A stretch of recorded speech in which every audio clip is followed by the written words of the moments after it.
Picture this: a knight in shining armor, standing tall on a muddy field, the sun glinting off his steel shell as he prepares for battle. He is the image of medieval might, a walking fortress of metal and menace. We see him in films, in paintings, in our collective imagination, and he seems almost superhuman, a figure carved entirely from steel and sheer will. But have you ever stopped to wonder, what was it actually like to be inside that suit? What was hiding underneath all that polished plate? The truth is, that iconic shell is only half the story. The real secret to a knight's survival, his mobility, and his ability to endure the unimaginable chaos of combat was not the armor itself, but what he wore beneath it. Today, we are going to peel back the layers of history, quite literally, to uncover the surprisingly complex, often ingenious, and frankly uncomfortable reality of what knights really wore under their armor. This isn't a story about shining steel. It's a story about padding, practicality, and the very human body trapped within a metal cage. We are about to debunk popular myths and journey deep into the foundational garments that made a knight functional on the battlefield. Think about the sheer weight of that metal suit. It could be 60, 70, even 80 pounds of solid steel, all resting directly on a man's shoulders and hips. Now imagine wearing that in the heat of summer, marching for miles, and then clashing violently with an opponent. Without the right underlayers, that armor would have been a torture device, chafing skin raw, bruising muscle with every movement, and turning the wearer into a slow, overheating target. The system they developed was a masterpiece of medieval textile engineering, a carefully calibrated wardrobe designed to absorb impact, manage body temperature, and prevent the metal from grinding against the knight's skin. This was not simple long johns or a basic tunic. This was a specialized, multi-layered ensemble that was as crucial to a knight's effectiveness as his sword or his shield. We are going to explore each of these layers in detail, from the intimate linen undershirt that touched the skin to the thick, quilted gambeson that served as his primary defense against blunt force trauma. We'll discover why wool was a knight's best friend in winter, and how the cut and fit of these garments were tailored not for fashion, but for the brutal physics of mounted combat. This journey reveals a side of knighthood that is far more gritty, human, and fascinating than the polished legend. It's a tale of problem-solving, of enduring discomfort for the sake of survival, and of the forgotten fabrics that held the entire warrior class together. So, let's begin our investigation at the very surface of the skin, with the first and most personal layer of a knight's battlefield attire. So, let's get directly to the skin. The first line of defense against the inevitable discomfort of wearing metal wasn't a layer of padding, but a simple yet brilliantly chosen piece of clothing, the linen undertunic. Think of this not as medieval underwear in the way we understand it today, but as a second skin, a breathable barrier between the knight's body and everything that would come next. This garment was the absolute foundation of the entire armored system, and its importance cannot be overstated. Made almost exclusively from linen, a cloth woven from the fibers of the flax plant, this tunic was the knight's personal climate control and chafe prevention system. In the sweltering heat of a summer campaign or during the exhausting, violent exertion of a melee, a knight would sweat profusely. A modern moisture-wicking athletic shirt operates on the same basic principle as this centuries-old design. Linen is highly absorbent. It pulls that sweat away from the skin, holding it within its fibers and allowing it to evaporate more easily. This process of wicking moisture was vital. If sweat was left to pool against the skin, it would quickly lead to painful rashes, skin irritation, and debilitating chafing from the constant movement of the layers above it. Every step, every swing of a sword, would rub wet, abrasive fabric or worse, the metal armor itself against raw, sensitized skin. A knight could be defeated not by an enemy's weapon, but by the sheer, agonizing discomfort caused by his own sweat. Now you might wonder, why not use wool? Wool was incredibly common in the Middle Ages and is also quite absorbent.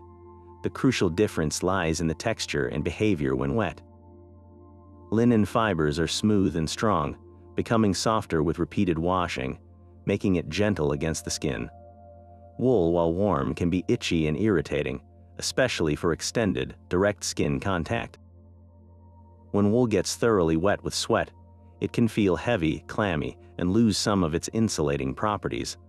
Linen, in contrast, remains relatively light and maintains its structural integrity even when damp, making it the superior, more comfortable choice for this critical base layer. The cut of the undertunic was deliberately practical. It was typically knee-length, with long sleeves, providing full coverage to protect as much of the body as possible from any potential metal contact. It wasn't a tight-fitting garment, but rather loose enough to allow for a full range of motion without constricting the wearer. This simple, almost humble piece of clothing was a masterpiece of necessity, a testament to how medieval warriors understood their own physical limits and engineered their kit from the skin outward. Now, while the linen undertunic protected the knight's upper body, a very different kind of garment was handling business down below. Let's talk about medieval underpants. The primary piece of clothing for a knight's lower half was the braies. These were not the snug, elastic waist briefs we know today, but rather voluminous, loose-fitting linen drawers. Picture a pair of very baggy shorts, tied securely around the waist with a drawstring, with the legs often extending down to the knee or mid-calf. They were incredibly practical, offering both modesty and an astonishing degree of freedom of movement. In a time before modern plumbing, the simple, open design of braies also addressed certain biological necessities without requiring a knight to disrobe entirely. But their function went far beyond basic hygiene. Braies created a crucial airy buffer between the legs and the heavy, often restrictive leg armor that would be strapped on over them. They prevented the metal greaves that protected the shins and the pollens that shielded the knees from rubbing directly against sensitive skin, a recipe for misery on a long march. Over time, the fashion and function evolved. While braies remained the foundational layer, a second, more tailored garment gained prominence for men of action: the chausses. Chausses were essentially tight-fitting leg coverings, almost like very long stockings, that were individually laced or tied to a separate pair of shorter breeches or to a belt worn over the braies. This two-part system, the roomy, breathable braies as a base, and the form-fitting chausses on top, became the standard. Think of it as the medieval equivalent of wearing loose boxer shorts beneath a pair of compression tights. The chausses provided a smooth, uninterrupted surface for the leg armor to be strapped onto. Any bunching or wrinkling of fabric underneath a plate of steel would create pressure points and hot spots, leading to blisters and raw skin in a matter of hours. The close fit of the chausses eliminated this risk entirely. For a knight on horseback, this careful arrangement was non-negotiable. The constant gripping of the horse's flanks and the shifting of weight in the saddle would have been torturous with loose fabric chafing against metal. This layered lower body system showcases the medieval warrior's sophisticated understanding of ergonomics long before the word even existed. It was a deliberate, problem-solving approach to dressing for battle, where every single item of clothing, from the skin out, had a specific and vital job to do. But that linen base layer, while essential for comfort, offered no meaningful protection against the crushing force of a mace blow or the sharp point of an arrow that managed to slip between plates. For that, a knight relied on his most vital piece of under armor, the gambeson, also known in some periods and regions as the aketon. If the linen undertunic was the knight's second skin, the gambeson was his personal suit of resilient cushioning. This was not a flimsy vest. It was a thick, heavily padded garment, often reaching down to the knees, with long, tightly fitting sleeves. Its construction was a masterpiece of medieval practicality. Imagine dozens of layers of linen or wool cloth, meticulously stitched together in a tight, quilted diamond or rectangular pattern. Between these layers, tailors would stuff various filling materials to create a dense, springy buffer. Scraps of leftover cloth, raw wool, or even coarse horsehair were commonly used, creating a surprisingly effective composite material. The key was in the quilting. Those hundreds of tiny stitches held the stuffing firmly in place, preventing it from clumping or shifting during violent movement. This created a uniform layer of padding across the entire torso, arms, and upper legs. The primary purpose of this garment was shock absorption. When a war hammer slammed into a knight's breastplate, the metal might not break, but the kinetic energy still had to go somewhere. Without the gambeson, that force would transfer directly into the knight's ribs, potentially cracking bones or causing massive internal bruising. The gambeson acted like a crumple zone in a modern car, absorbing and dispersing that energy across its entire surface area, turning a potentially lethal blow into a heavy, but survivable, thump. It also provided crucial protection against lesser threats. For the common soldier who couldn't afford full-plate armor, a thick gambeson was often his primary and only defense. It was remarkably effective at stopping arrows, especially at longer ranges, and could turn aside glancing sword cuts. This dual role, as essential under padding for the knightly class and as standalone armor for the infantry, highlights the gambeson's incredible versatility and importance on the medieval battlefield. The very word gambeson itself is thought to derive from an old word for wadded or stuffed, a direct reference to its core construction. Wearing one, however, came with its own challenges. A well-made gambeson was incredibly warm, a blessing in a winter siege, but a sweltering burden in the summer sun. It was also bulky, adding significant girth to the wearer. This is why the tailoring was so precise. A gambeson had to be snug enough to not shift around, but not so tight as to restrict the deep breathing necessary for combat. It was a calculated trade-off, the discomfort of heat and bulk for the life-saving benefit of impact protection. This padded protector was the true workhorse of medieval body armor, the unsung hero that stood between a knight and the brutal physics of his chosen profession. The construction of a gambeson was a testament to medieval textile skill, turning simple cloth and stuffing into a form of wearable armor. At its heart was the quilting, an intricate pattern of stitches that did far more than just hold the layers together. The most common and effective pattern was the diamond or lozenge grid. This design was chosen for a very deliberate reason. It created a multitude of small, tightly confined cells. When the garment was stuffed with its insulating material, these diamond-shaped pockets prevented the filling from shifting, clumping, or settling at the bottom of the jacket. This ensured the padding remained uniformly distributed across the entire garment, from the shoulders down to the hem. Without this meticulous stitching, the stuffing would have bunched up under the arms or slid down to the waist after a few hours of vigorous movement, leaving the chest and back vulnerable and creating uncomfortable, lumpy pressure points. Sometimes, tailors used vertical or horizontal channels for their quilting, which was slightly faster to produce but could be more prone to the stuffing shifting over time. Regardless of the pattern, the density of the stitching was crucial. Hundreds, sometimes thousands, of individual stitches formed a resilient, flexible matrix that could compress and then spring back, absorbing and dissipating energy with remarkable efficiency. The materials used were a masterclass in medieval resourcefulness. The outer shell was typically made of tough, tightly woven linen or, for more expensive versions, a coarse wool. This outer layer had to be durable enough to resist abrasion from the metal plates rubbing against it constantly.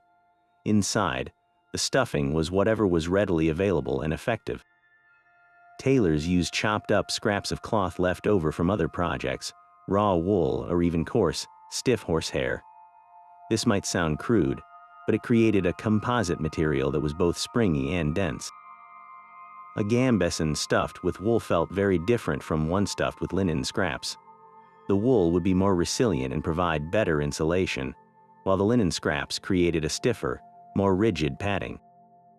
Horsehair, though incredibly itchy if it ever poked through, was prized for its natural springiness and durability, adding a unique bounce-back quality to the padding. The thickness of a gambeson was not one size fits all. It varied dramatically depending on its intended use. For a wealthy knight wearing a full suit of plate armor, the arming doublet was the chosen foundation. This was a thinner, more form-fitting version of the gambeson, designed specifically to have pieces of armor directly laced or strapped to it. It provided essential cushioning without excessive bulk, which was vital for maintaining the precise articulation of the jointed plate armor. In stark contrast was the thick, standalone gambeson worn by foot soldiers, archers, or men-at-arms who could not afford metal armor. This jacket was a defensive garment in its own right, often several inches thick and incredibly heavy when soaked with sweat or rain. Historical accounts and modern tests have shown that a thick, well-made gambeson could indeed stop arrows, especially at longer ranges where the arrow's velocity and penetrating power had diminished. It could also turn aside slashing blows from swords and absorb the impact of clubs and axes. Wearing one of these was like being encased in a heavy, movable mattress. The trade-off for this protection was immense physical strain. A standalone gambeson could weigh 20 to 30 pounds on its own, and when combined with the heat retention of all that padding, it made for exhausting work. This variation in thickness highlights the gambeson's incredible adaptability.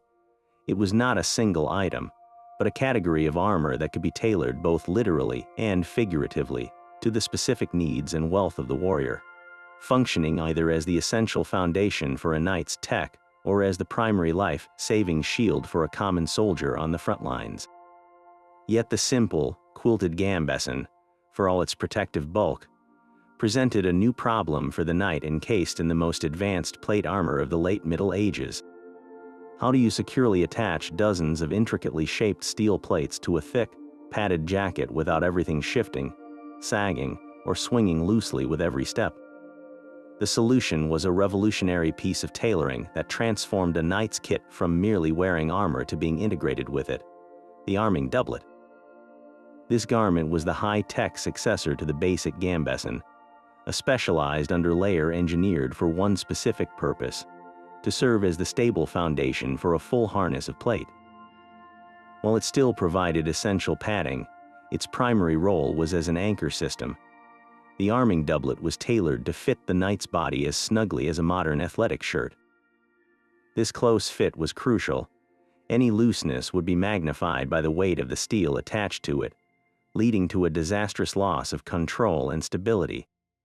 Made from linen or a linen and wool blend, it was much thinner than a standalone gambeson, trading standalone protection for precision and articulation. The real genius of the doublet, however, was in the details sewn directly onto its fabric. Stitched at strategic points across the shoulders, elbows, torso, and legs were small, reinforced leather tabs or sturdy loops of cord known as arming points. These were not decorative. Each of these points was a dedicated attachment site for a specific piece of armor. A knight's arm harness, his leg greaves, his torso plates, all would have matching pairs of laces that would be tied securely through these points on the doublet. This system effectively distributed the immense weight of the armor across the entire body, rather than letting it all bear down on the shoulders and hips. It turned the relatively flexible doublet into an external skeleton, with the rigid steel plates becoming an extension of the knight's own limbs. Imagine the process of arming for battle. A knight would first put on his linen underclothes and his arming doublet. Then, his attendants would begin the methodical process of tying on his armor, piece by piece, each one laced firmly to its designated point. The counters that protected his elbows were tied directly to the sleeves of the doublet at the elbow points. The polins for his knees were laced to points just below the knee on the leg hose, which were themselves often attached to the doublet. This created a unified, responsive suit where every piece moved in concert with the body beneath. Without this integrated system, a knight's armor would be a collection of loosely hung parts, clattering and impeding his movement at every turn. The arming doublet was the silent, crucial interface that made the famed mobility of late medieval knights possible, binding man and metal into a single, formidable fighting machine. This system of laces, known as arming points, transformed the cumbersome process of putting on armor into a precise, methodical ritual. Each of these reinforced leather cords or sturdy linen loops, sewn directly onto the arming doublet, was a designated anchor for a specific component of the steel shell. Think of the doublet not just as clothing, but as a sophisticated harness, a network of attachment sites that turned the knight's own body into the central framework for his metal exoskeleton. The process of being armed was a careful, multi-step operation, often requiring the assistance of a squire or a trained attendant.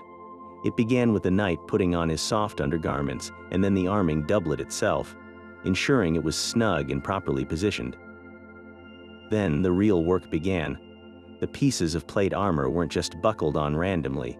They were tied down, one by one, in a specific sequence to ensure stability and a perfect range of motion. For the legs, the greaves protecting the shins would be positioned and then laced through points on the tight-fitting chausses, the leg coverings that were themselves often attached to the bottom of the doublet. This prevented the leg armor from twisting or sliding down during a long march or the vigorous motion of riding. The polans, the shaped plates that guarded the knees, had their own dedicated laces that would be threaded through points just above and below the joint, locking the armor perfectly into place over the bending knee. This precise attachment was absolutely critical. A polan that shifted even an inch during combat could jam against the adjacent thigh or shin armor at a crucial moment, potentially tripping the knight or leaving his knee exposed to a direct blow. The same meticulous process was followed for the arms. The vambraces, which protected the forearms, were secured through points on the doublet's sleeves, while the counters for the elbows were anchored with their own set of laces, mirroring the system used on the legs. This ensured that the complex articulation of the elbow joint, so vital for wielding a sword or lance, was perfectly mirrored by the steel plates protecting it. The genius of this integrated system was in its weight distribution. By spreading the load of the armor across dozens of these small, strong laces tied to the tightly fitted doublet, the immense burden was transferred evenly across the knight's torso and thighs. Instead of 80 pounds of steel pulling directly down on his shoulders, the weight was carried by his entire core. This was the secret to the legendary mobility of a fully armored knight from the 14th and 15th centuries. He wasn't simply wearing a heavy suit. He was wearing a suit that had become a responsive extension of his own body. The laces themselves were the vital, if unglamorous, sinews that held this entire system together, a testament to a level of medieval ergonomics and engineering that we are only now fully appreciating. While the arming doublet and its points took care of the body, a knight's most vulnerable target, his head required its own dedicated layer of intelligent padding. This brings us to the coif, a close-fitting, padded hood that was absolutely indispensable for any warrior wearing head protection. You can think of the coif as the gambeson for the head and neck, a specialized piece of armor's underwear designed to solve a very specific and dangerous problem. When we picture a knight in his iconic great helm, that massive, bucket-like steel helmet that completely enclosed the head, it's easy to imagine the terrifying reality of being inside it. A direct blow from a mace or a hammer to that helm wouldn't necessarily pierce the steel, but the force of the impact would transfer through the metal with devastating effect. Without a padded buffer, the shockwave would travel directly into the knight's skull, causing concussions, disorientation, or even unconsciousness. In the chaos of a melee, getting your bell rung in such a fashion was often a death sentence. The coif was the solution, typically made from the same quilted linen or wool as the gambeson, and often integral to it in earlier periods. The coif was pulled snugly over the head and secured under the chin. It created a uniform layer of cushioning that enveloped the entire skull, from the crown down to the base of the neck and across the shoulders.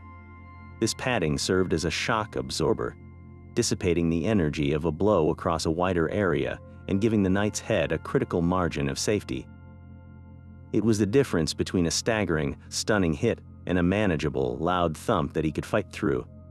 But the coif's role became even more critical with the widespread use of mail, the iconic chainmail hauberk, that was the standard body armor for centuries before plate became dominant.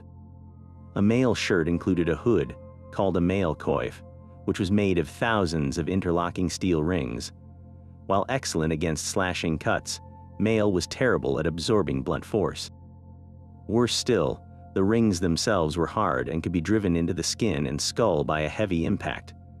Wearing a thick, padded cloth coif underneath the mail hood was therefore non-negotiable. It prevented the metal rings from grinding against the scalp, neck, and shoulders, and it turned the mail into a much more effective composite armor system. The padding took the punch, while the mail stopped the slice. As helmets evolved from simple nasal helms into the great helms of the High Middle Ages, the coif remained the essential foundation. That great helm, for all its imposing appearance, was essentially a metal box sitting on the knight's shoulders. Any blow would transfer its energy directly through the helmet's structure. The combination of the padded arming cap on the very top of the head, often a separate, closely fitted cap, and the larger padded coif underneath created a multi-layered defense system for the head. It managed impact, prevented the helm from shifting violently, and offered a small amount of insulation against the clammy cold of the steel. This attention to the head's protection showcases the medieval warriors' sophisticated understanding of trauma.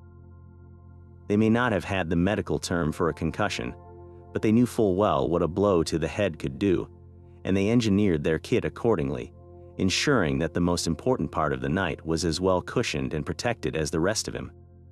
Moving downward from the anchored plates of the torso and arms, we come to the legs and feet, an area where the combination of mobility, protection, and pure endurance was truly tested. The foundation for leg armor was the chausses, a term that can be a bit confusing because it was used for both the soft underlayer and the metal or mail outer layer. Let's start with the outermost defense, the mail chausses. Before plate armor completely encased the legs, a knight's primary protection from the waist down was a long mail hauberk that extended to the knees, and beneath that, separate mail chausses, essentially leggings made of chainmail, that protected the lower legs and feet. These were not simply pulled on like pants, they were intricate garments that required a secure system to stay in place. Each mail legging was essentially a tube of interlocking steel rings, open at the top and back, and they were laced or tied directly to the belt of the braies or, later, to points on the arming doublet itself. This was absolutely vital. If a mail legging was loose, it would sag, twist, and bunch around the ankles and knees with every step, making walking difficult and running nearly impossible. By lacing them firmly to a stable anchor point at the waist or hips, the weight of the mail was borne by the knight's core, and the leggings remained taut against the shape of his calf and shin, moving with him rather than against him. Underneath this shell of metal rings, of course, was a padded layer. Just as with the mail coif for the head, no knight in his right mind would wear mail directly against his skin. The constant friction of thousands of tiny metal rings would have shredded his legs in a matter of minutes. So, beneath the mail chausses, he wore padded hose or stockings, typically made from layers of quilted linen or thick, felted wool. These padded hose served the same essential functions as the gambeson for the body. They absorbed impact from blows that struck the mail, and they created a soft, forgiving barrier that prevented chafing. Imagine the feeling of coarse mail being pressed into your skin with every flex of your calf muscle or every time your knee bent. This simple cloth lining was all that stood between the knight and utter agony. As plate armor technology advanced, these mail chausses were gradually replaced by articulated steel plates for the shins, knees, and thighs, but the principle of a padded underlayer remained constant. The form-fitting cloth chausses, now often made of sturdy woven fabric like fustian, continued to be the smooth surface to which the new plate greaves and polans were strapped and laced. This ensured that the hard edges and intricate hinges of the steel leg harness had a uniform surface to press against, eliminating painful pressure points and hot spots during long days in the saddle or on foot. And what of the feet?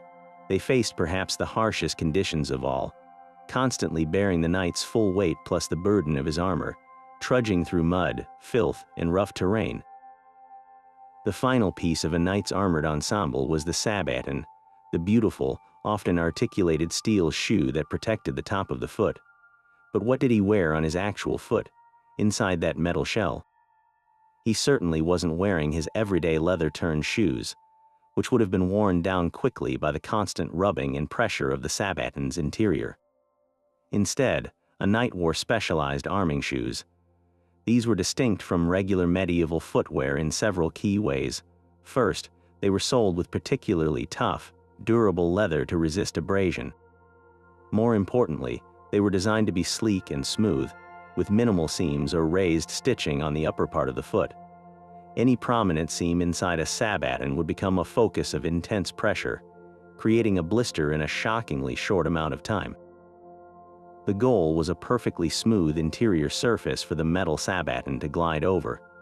Some interpretations even suggest that these shoes may have been reinforced with an extra layer of leather or padding across the instep, the area that would bear the brunt of the sabaton's weight and the stress from the laces that secured it to the foot. Stepping into a sabaton was the final act of arming.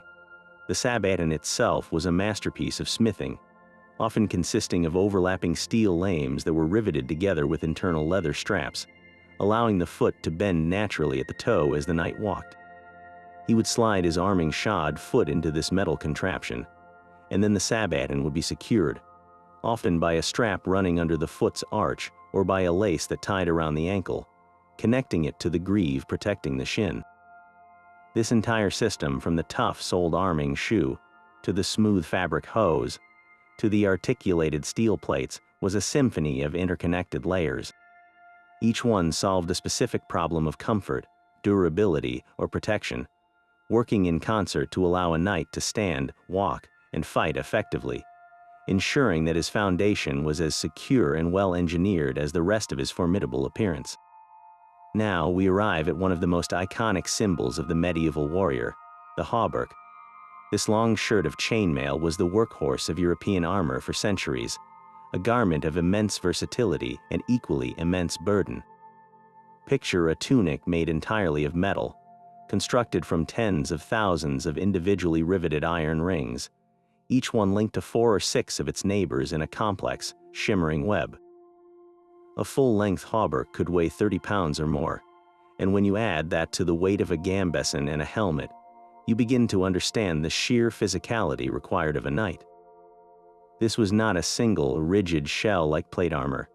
It was a flexible, heavy fabric of steel that moved with the wearer, offering superb protection against the slashing blades that dominated the battlefield. Yet, for all its defensive prowess, the hauberk was entirely dependent on the layer beneath it. It was always, without exception, worn over the thick, quilted gambeson. This was a non-negotiable partnership. The gambeson served 3 critical functions for the male. It prevented chafing, absorbed the brutal force of blunt impacts, and actually made the male more effective. On its own, a sword slash could potentially drive the links of the male into a knight's flesh, causing a deep, crushing injury even if the skin wasn't pierced. But with the gambeson underneath, the force was dispersed across the dense padding. The male stopped the edge from cutting, while the gambeson stopped the life from being beaten out of the man. This combination created a composite armor system that was far greater than the sum of its parts, a testament to the layered logic of medieval protection. The construction of a hauberk was a monumental feat of patience and blacksmithing. A single shirt might contain over 20,000 rings, each one punched from a sheet of iron or drawn out into wire, coiled, and then cut. The key to its strength was in the riveting. Most hauberks used a combination of solid rings and riveted rings. The riveted rings were the crucial innovation. The ends of the iron wire were flattened, overlapped, and pierced with a tiny hole, through which a minute rivet was hammered to hold the ring permanently closed. This created a much stronger mesh than butted mail, where the ends of the rings were simply pushed together without being fastened. A well-made hauberk was incredibly durable, capable of withstanding tremendous punishment. Its design was also thoughtfully tailored for combat. Most hauberks extended down to the knees and had splits at the front and back, sometimes up to the groin. This wasn't a fashion choice, it was a vital necessity for mobility. Those splits, often called the skirt, allowed a knight to sit a horse comfortably, the male falling naturally to the sides of the saddle rather than bunching up uncomfortably between his legs. The sleeves typically reached the wrist, and over time, they incorporated integrated mail mittens, called mufflers. These had a leather strap that allowed the knight to slip his hand out to perform delicate tasks, like adjusting a strap or eating, before quickly pulling the male mitten back over his fingers for protection. Integral to many of these hauberks was the male coif, a hood of chainmail that was often woven directly into the collar of the shirt, protecting the neck, head, and shoulders. While this provided comprehensive coverage, it also created one of the knight's most significant challenges: ventilation, or rather, the complete lack thereof. A knight wearing a gambeson, a 30-pound hauberk with an integrated coif, and a helmet on top was essentially sealed in a personal, mobile sauna. The tiny gaps between the male rings did not allow for any meaningful airflow. Body heat would become trapped within the layers of padding and metal, causing the wearer to overheat with shocking speed. In the heat of battle or on a summer march, sweat would pour down his body with no way to evaporate, quickly soaking the gambeson underneath. This led to rapid dehydration and sheer physical exhaustion. The weight of the mail itself was also distributed very differently from plate armor. While a well-fitted plate harness used straps and points to distribute weight to the hips and legs, the hauberk was essentially a very heavy sweater. Its full weight hung directly from the knight's shoulders. After hours of wear, the constant downward pull would lead to immense fatigue and pain in the neck and back muscles. This combination of oppressive heat and crushing weight meant that endurance was as important as strength for a mail-clad warrior. The legendary stamina of these fighters wasn't just a matter of toughness. It was a physiological necessity, born from the grueling demands of their own protective gear. But of course, a knight's hands were among his most vital and vulnerable assets, and protecting them required a particularly clever piece of equipment: the mail mitten, or muffler. Unlike the rigid gauntlets of the plate armor era, these were extensions of the mail hauberk itself, with the sleeves ending in a seamless bag of chainmail that enclosed the entire hand. This provided excellent defense against slashing attacks, but it created an immediate and obvious problem. How do you grip a sword's hilt, hold a horse's reins, or perform any delicate task when your hand is encased in a slippery, flexible metal sock? The medieval solution was as ingenious as it was simple. The palm of the mail mitten was not made of metal. Instead, a patch of durable leather was riveted or stitched directly onto the mail, right across the palm and the inner surface of the fingers. This single piece of material transformed the mitten from a clumsy metal pouch into a functional tool. The leather provided the essential friction needed for a secure grip, preventing a sword from twisting free during a parry or a shield strap from sliding through the fingers. It was a perfect fusion of two different materials. Each playing to its strengths, the mail offered cut resistance on the back of the hand, which was most likely to be struck, while the leather gave the knight the practical dexterity he needed to actually fight. The real stroke of genius, however, lay in the design that allowed for quick conversion. These mufflers weren't just permanent mittens, they were engineered for instant adaptability. Along the outside edge of the palm, a slit was left open, and a sturdy leather strap was attached.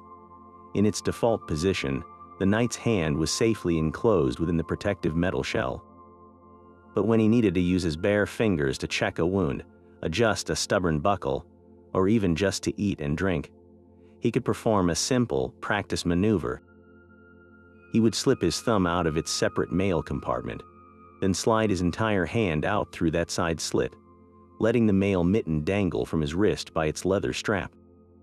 His hand was now completely free, while the protective mail remained instantly available, ready to be pulled back on the moment danger threatened. This wasn't just a matter of convenience, it was a critical survival feature. In the lulls between combat, a knight could tend to essential tasks without having to completely disarm, maintaining a state of readiness that a rigid, fully enclosed gauntlet would not permit. It represented a deep understanding of the rhythm of battle, where moments of intense violence were punctuated by periods of necessary preparation and recovery. Underneath this metal and leather shell, the knight's hands were not left to their own devices. Just as with the rest of his body, a layer of padding was absolutely essential. Wearing mail directly against the skin of the hands would have been unbearable, the constant shifting of the metal rings causing painful abrasions across the knuckles and fingers in a very short time. So, beneath the muffler, a knight wore padded gloves. These were typically made from soft, supple leather, lined with linen or wool, and often lightly quilted across the back of the hand. These undergloves served the same crucial purpose as the gambeson. They cushioned the hand from the impact of blows and created a soft, forgiving barrier that prevented the mail from chafing the skin raw. They also provided an additional layer of warmth, a small comfort during long, cold watches or winter campaigns. The design of these gloves was necessarily sleek and close-fitting. Any bunching or excess fabric would create uncomfortable pressure points inside the tight confines of the mail mitten, so a smooth, seamless fit was the goal. This careful attention to the hands highlights a fundamental principle of medieval armor design. Every part of the body, from the crown of the head to the tips of the fingers, required a customized, layered solution that balanced maximum protection with the practical need for mobility and function. The hands, with their delicate bones and critical role in wielding weapons, were a priority that received some of the most thoughtful and innovative engineering in the entire knightly panoply. While the knights under layers were all about managing the body's relationship with the metal, there was one crucial outer garment that managed the armor's relationship with the world: the surcoat. When we see this flowing, often brightly colored tunic in medieval art, worn over the hauberk or later over plate armor, it's easy to dismiss it as mere pageantry, a billowing canvas for a knight's coat of arms. But to think of the surcoat as just a decorative flag is to miss its profound and multifaceted practicality. This was a piece of battlefield gear engineered to solve several critical, life-or-death problems simultaneously. First and foremost, it was a climate control system for the armor itself. Under the blistering summer sun, a hauberk or a polished breastplate could become a true oven, absorbing solar radiation and heating up to unbearable temperatures. The surcoat acted as a simple but effective sunshade. Made from linen or light wool, its light color, often white for the iconic Templar garb, or the lighter shades of a knight's heraldry, would reflect a significant amount of sunlight, preventing the metal beneath from becoming scorching hot to the touch. This wasn't just about comfort. An overheated knight would succumb to heat stroke and dehydration far more quickly, and burning hot metal could injure him even without a blow from an enemy. The surcoat's second vital role was as a raincoat for the armor. Iron and steel have a mortal enemy: water. Left exposed to rain and damp, a knight's most valuable asset would quickly begin to rust, weakening the metal and creating rough, pitted surfaces that could snag weapons or tear at the underlying padding. A surcoat made from tightly woven, waxed, or oiled wool or linen provided a protective barrier. It would shed rainwater, keeping the armor beneath significantly drier during a downpour or while fording a stream. On a long campaign, this simple layer of fabric was the difference between returning to camp with functional, well-maintained gear and facing a laborious, time-consuming task of scrubbing off rust with sand and vinegar. This maintenance-saving function cannot be overstated. In an era where a knight's equipment represented a massive financial investment, the surcoat was a cheap and effective form of insurance. Beyond deflecting sun and rain, the surcoat also added a subtle but valuable layer of padding. While it was no substitute for a gambeson, the extra folds of cloth could help to further deaden the impact of a blow. More importantly, it prevented the metal surface of the armor from being directly exposed to dirt, mud, and debris. In the thick of a melee, a layer of grime mixed with sweat would act like sandpaper, grinding away at both the armor's finish and the gambeson beneath it, accelerating wear and tear on both. The surcoat took this abrasive punishment instead, and being made of cloth, it was far easier to clean, repair, or replace than a battered steel plate or a shredded padded jacket. Finally, we arrive at its most famous function: identification.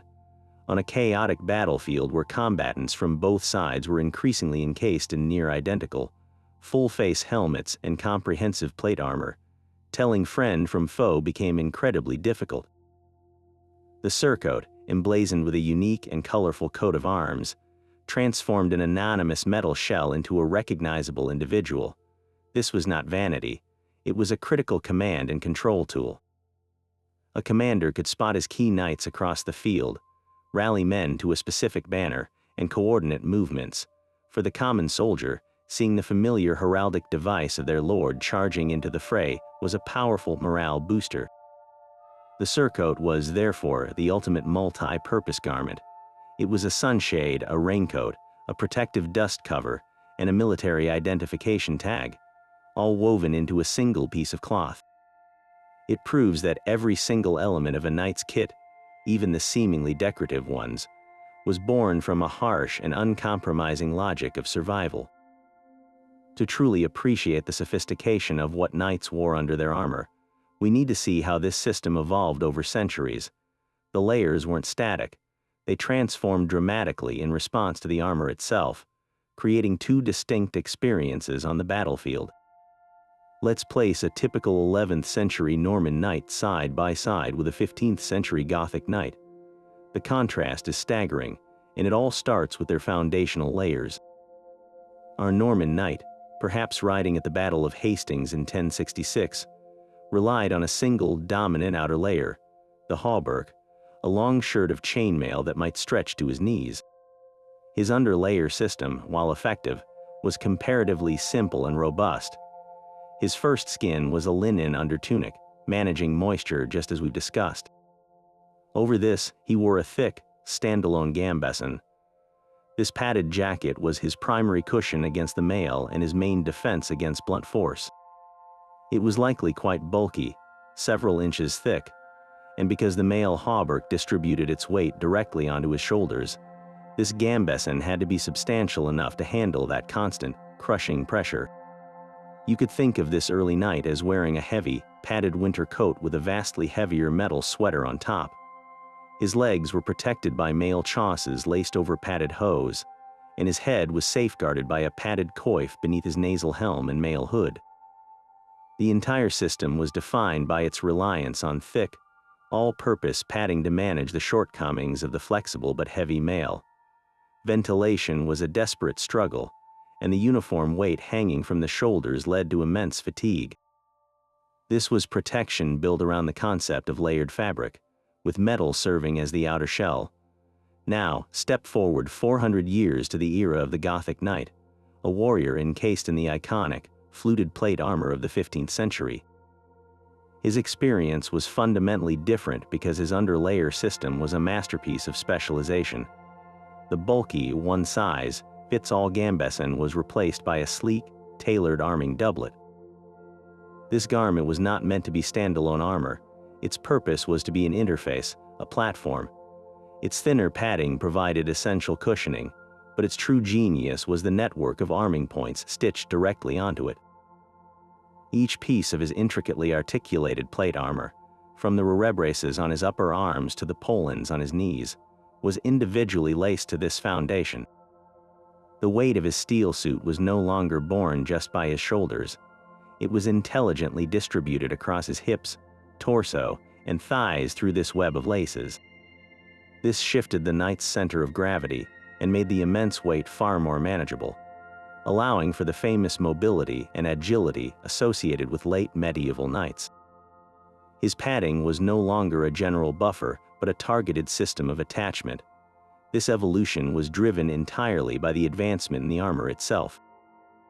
The shift from mail to plate didn't just change the outer shell, it necessitated a revolution in the underwear. Mail was flexible and required a thick, uniform padding to absorb impacts. Plate armor was rigid and articulated. It didn't need thick padding everywhere, but it desperately needed a stable, form-fitting foundation to which it could be securely anchored. The arming doublet was the direct answer to this new need. It also allowed for more sophisticated temperature management. A knight in full plate could suffer from heat exhaustion just as his Norman ancestor did, but the more form-fitting layers and the ability to leave certain ventilation gaps in the plate, all made possible by the precise attachment system, offered slightly better, if still grueling, conditions. The Gothic knight's kit represented the pinnacle of this ergonomic arms race, where the clothing underneath was engineered with the same precision as the steel it supported. It was a move from a system of layered comfort to one of integrated performance, binding man and metal into a single, highly responsive instrument of war. But the story of what a knight wore beneath his steel was not a single, universal tale across Christendom. Just as the cut of a noble's tunic or the dialect of his speech varied from London to Lombardy, so too did the design and philosophy of his underarmor garments. The basic principles remain the same: a need for padding, moisture management, and secure attachment, but the execution was brilliantly adapted to local climates, available materials, and distinct schools of combat. A knight preparing for battle in the damp, cool climate of England would have a very different foundation from one arming himself under the blazing Italian sun or in the imperial heartlands of Germany. These regional variations reveal a fascinating layer of medieval practicality, where armor's underwear was tailored not just to the man, but to his environment and his intended role on the battlefield. Consider the English knight, often defined by his role as a dismounted man at arms, a heavily armored pillar around which battles like Agincourt were won. The English approach to the gambeson reflected this infantry-centric mindset. English gambesons were frequently noted for being exceptionally thick, long, and robust. They were designed as much for standalone use as for under-padding. In the misty, rain-swept fields of northern Europe, warmth was a constant concern, and the dense, wool-stuffed padding of a long gambeson provided vital insulation. More importantly, the English tactical doctrine often involved knights fighting on foot in dense, defensive formations. In such a press of men, a knight could expect to receive repeated, heavy blows from poleaxes and maces. His gambeson needed to be a veritable mattress of protection, capable of absorbing tremendous amounts of blunt force trauma over a prolonged engagement. The length of the garment, often extending well past the groin, also protected the upper legs, a vulnerable area when standing in a shield wall or phalanx. This was under armor designed for endurance and maximum shock absorption, a reflection of a martial culture that valued steadfast, defensive infantry combat. Journey south to the Italian peninsula, and you would find a different philosophy at work. Italian city-states like Milan and Venice were renowned for their elegant, form-fitting plate armor, celebrated for its sleek lines and sophisticated articulation. The undergarments worn beneath this armor followed the same principles of precision and efficiency. The classic, bulky gambeson was often replaced by a much more refined arming doublet, tailored so closely it resembled a modern athletic shirt. The padding was thinner and more strategically placed, often only at the points where armor plates would be laced on or where joints required extra cushioning. This was a direct response to the climate and the fighting style. In the Mediterranean heat, avoiding heat stroke was a primary survival concern. A thinner, less insulating doublet allowed for better air circulation and less overall heat retention. Furthermore, Italian mercenary knights, the famous condottieri, were often heavily reliant on swift, mobile cavalry tactics. Their armor was designed to be as light and unrestrictive as possible, and their underlayer had to support that goal. A sleek arming doublet allowed for the full range of graceful, precise movement required for mounted swordplay and lance work, without the cumbersome bulk of a northern gambeson. This was under armor engineered for speed, agility, and heat management. The German lands of the Holy Roman Empire developed their own distinctive approach, one that often blended rugged practicality with a characteristic attention to detail. German knights and armorers were famous for their fluted plate armor, the iconic Gothic style, and the garments beneath were engineered to complement its complex structure.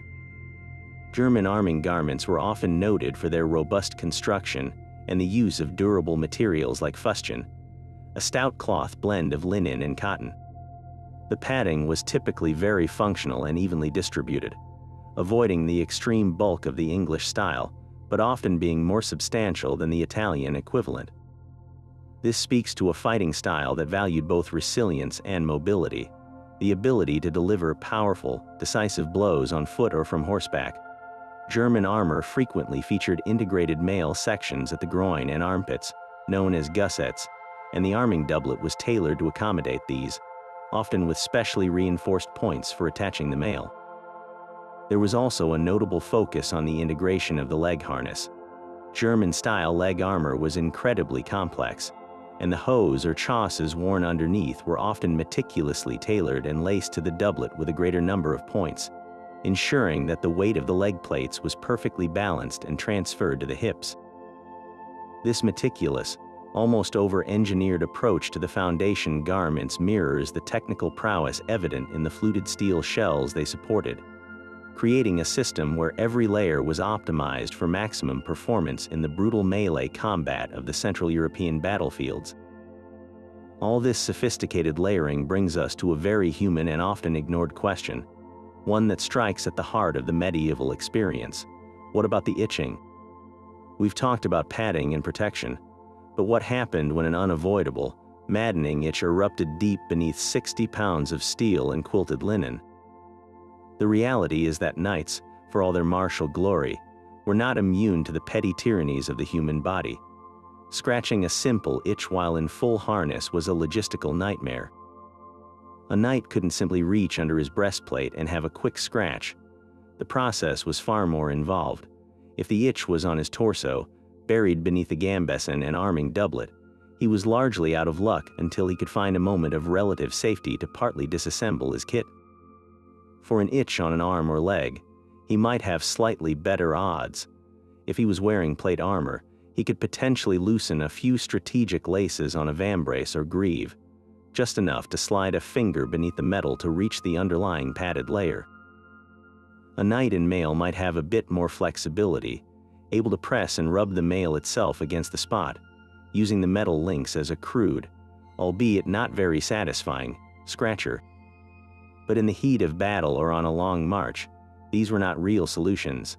The most common recourse was simply to endure, to let the maddening sensation run its course, or to use movement itself, a shift of the shoulders, a flexing of a muscle, to try and alleviate the pressure. This was a small but constant form of torture, a reminder that beneath the imposing metal shell was a man subject to the same trivial yet powerful annoyances as anyone else. And then there was the sweat. We've mentioned moisture-wicking linen, but we must confront the sheer volume of perspiration involved.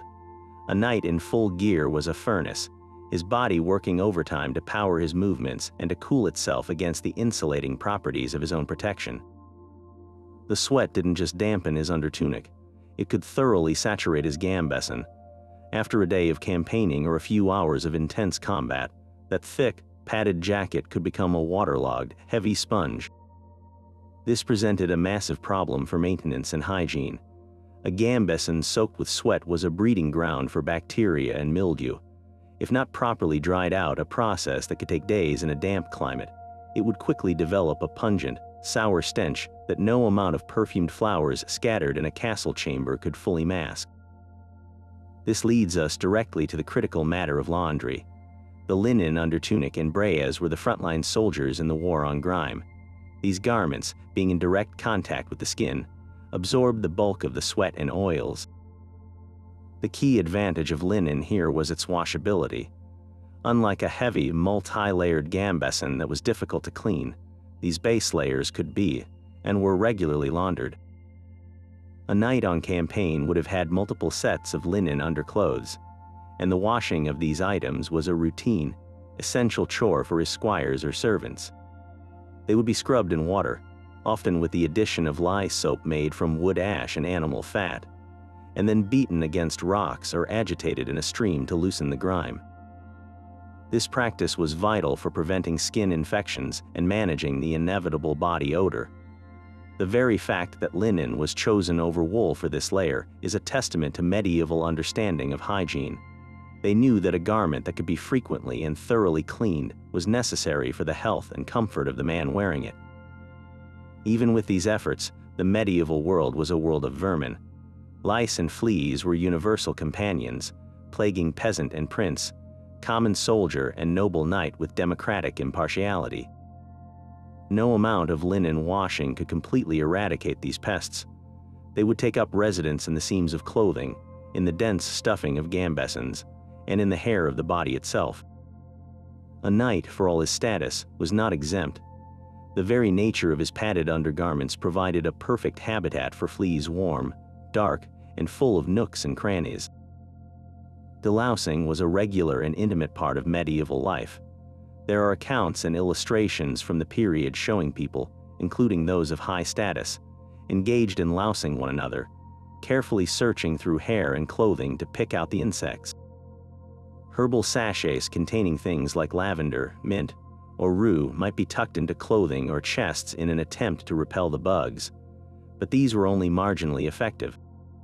For a knight, the torment of fleas hopping across his skin underneath his armor would have been a familiar misery, another layer of discomfort to be endured alongside the weight, the heat, and the ever-present threat of violence. This stark reality strips away any remaining romanticism, revealing a world where technological ingenuity and armor design coexisted with a fundamental, daily struggle against the most basic forms of physical misery. This persistent image from film and television of a knight clanking into frame, his polished plate armor gleaming, worn directly over a simple tunic or even on his bare skin, is one of the most stubborn and misleading myths about medieval warfare. Let's be perfectly clear, this would have been a form of torture, a swift recipe for incapacitation before a knight ever faced an enemy's weapon. The idea of metal on skin ignores the fundamental physics of combat and the clear, overwhelming evidence we have from historical texts, artwork, and the surviving garments themselves. Think about it for a moment. Steel is an excellent conductor of temperature. On a hot day, the sun would bake the plates into a searing griddle, and on a cold day, the metal would become a sheet of ice, instantly freezing to exposed flesh. But the more immediate and violent problem is impact. A knight's armor was not a passive shell. It was a dynamic surface designed to deflect and absorb energy. When a sword, mace, or even a lance strike landed on a breastplate or helmet, the metal would deform slightly, transferring that kinetic force inward. Without several inches of quilted padding to act as a buffer, that energy would travel directly into the knight's body. A blow to the chest that might only leave a bruise over a gambeson could easily crack ribs or cause serious internal bleeding if the plate rested on bare skin. The armor itself, designed to save his life, would become the instrument of his injury. The danger went beyond major impacts. Consider the simple, constant movement of combat. A suit of plate armor was an assemblage of dozens of individual steel plates, articulated with straps and rivets to allow for movement. Every single edge, every rivet head, and every internal strap was a potential pressure point. With every step, the weight of the leg armor would shift and grind. With every swing of a sword, the edges of the brace on the upper arm would rub against the underlying layer. Without a padded gambeson or arming doublet, the metal would have sawed and chafed against the skin, creating bloody, raw wounds in a matter of minutes. A long day's march to the battlefield would leave a knight in this hypothetical scenario with shoulders raw to the bone from the constant weight, and hips bruised black and blue from the swaying of the leg harness.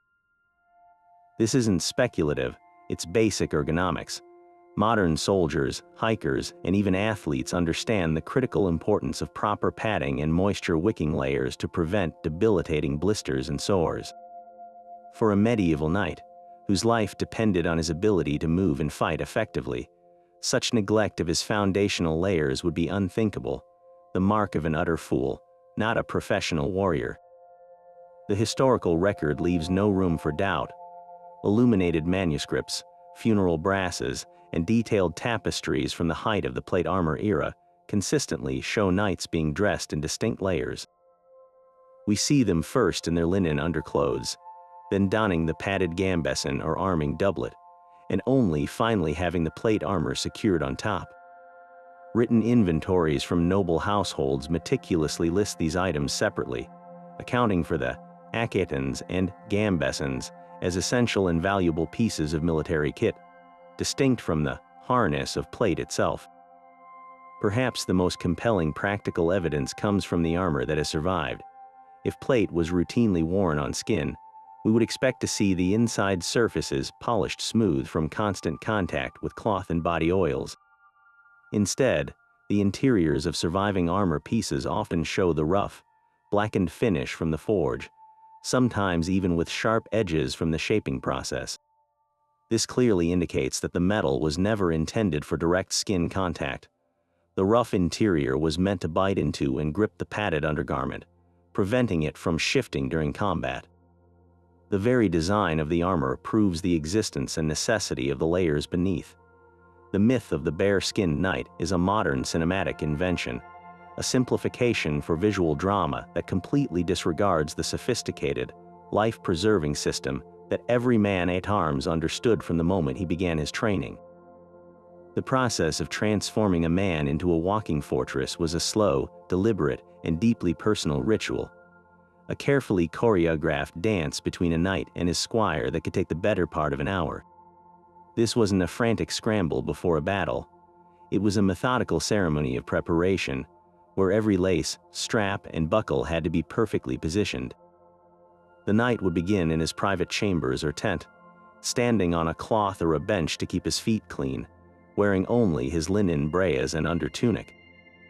His squire, often a young man in training for knighthood himself, was more than just a servant. He was a technician, intimately familiar with every piece of his lord's harness and the precise sequence required to make it function. The first substantial layer was the gambeson, or the specialized arming doublet. The squire would help the knight into this padded garment, ensuring it sat smoothly on his shoulders and torso without any twisting or bunching. They would check that all the reinforced arming points, those crucial leather loops and laces sewn onto the doublet at the elbows, shoulders, and hips were accessible and undamaged. This was the foundation upon which the entire metallic shell would be built, and its correct placement was paramount.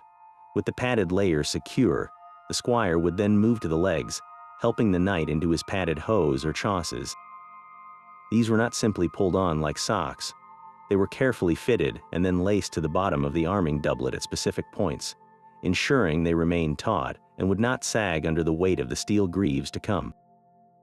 Next came the sabatons, the articulated steel shoes. The knight would slide his foot, already clad in its durable arming shoe, into this complex metal structure. The squire would then secure it, often with a strap under the arch or a lace connecting it to the lower edge of the greave. Now came the true test of the system, attaching the leg harness.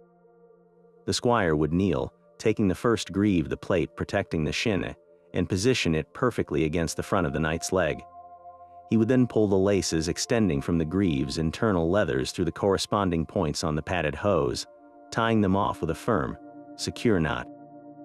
This process was repeated for the other leg. Then came the polans, the shaped knee cops. These were particularly intricate, as they had to articulate perfectly with the bending of the knee. The squire would lace them through points above and below the knee, locking them into their precise position over the joint. Thigh armor, or coifs, followed, laced to points higher up on the arming doublet. With his lower half now encased in steel, the knight was rooted in place, his mobility entirely dependent on the perfect fit and attachment of every component. The squire would then move upward, attaching the arm defenses. The process mirrored that of the legs. First came the vambraces for the forearms, laced to points on the sleeves of the arming doublet. Then the counters for the elbows, carefully positioned and secured with their own dedicated set of laces. The upper arm defenses, the rerebraces, were tied on last. Throughout this entire procedure, the knight would be constantly moving, flexing his knees, rotating his shoulders, bending his elbows, testing the articulation, ensuring that no piece pinched or restricted his movement before the next was added. It was a living, dynamic fitting. With the limbs secured, the squire would then help the knight into the torso defense. For an earlier knight, this meant maneuvering the heavy, 30-pound hauberk of chainmail over his head, a cumbersome task that required the squire to support its immense weight before it settled onto the knight's padded shoulders. For a later knight in full plate, it meant buckling on the backplate and breastplate. This was often a two-person task, with the squire holding the heavy backplate in place while another attendant brought the breastplate around front, the two halves meeting at the sides where they were fastened with sturdy straps and buckles. The weight of the entire harness was now fully borne, but thanks to the web of laces on the arming doublet, it was distributed across the knight's core and hips, not just crushing down from above. The final stages focused on the most vulnerable areas. The gauntlets, those articulated steel gloves, were buckled or laced over the knight's padded undergloves. If the knight wore a male standard a collar of chainmail, it was now fastened around his neck. Finally, the helmet was brought forth. This was often the last piece to be donned, as it severely limited perception and made communication difficult. The squire would carefully lower the great helm or armet over the knight's head, which was already protected by his padded arming cap and perhaps a mail coif. He would secure the chin strap or click the visor shut, completing the transformation. The man was now gone, replaced by an anonymous, gleaming engine of war. The squire's job, however, was not yet finished. He would hand the knight his sword, which was buckled around his waist, often over the armor itself. He would give him his shield, slung over his shoulder. He might make one last visual check, ensuring every lace was tight, every buckle secure. This ritual was a profound act of trust. The knight's life literally depended on his squire's competence and attention to detail. A poorly tied point, a misaligned greave, or a forgotten strap could mean the difference between a victorious charge and a helpless stumble into the mud. A testament to how this entire formidable structure rested upon a foundation of cloth, leather, and meticulous human care. So we've seen the intricate layers and the precise engineering, but what was it actually like to be the person inside all that kit? The popular image of a knight as a slow, clumsy, clanking tin can is perhaps the most stubborn myth of all, one that completely misunderstands the fundamental purpose of this entire system. The reality is that every layer, from the linen undershirt to the arming doublet, was designed with one overarching goal in mind: to preserve the knight's humanity inside the metal shell. His comfort, his mobility, and his very endurance were the central problems that armorers and tailors worked for centuries to solve. First, let's tackle the issue of movement. A modern comparison helps shatter the old trope. Think not of a man sealed in a rigid metal barrel, but of a deep-sea diver in a classic hard hat suit, or an astronaut in a pressurized rig.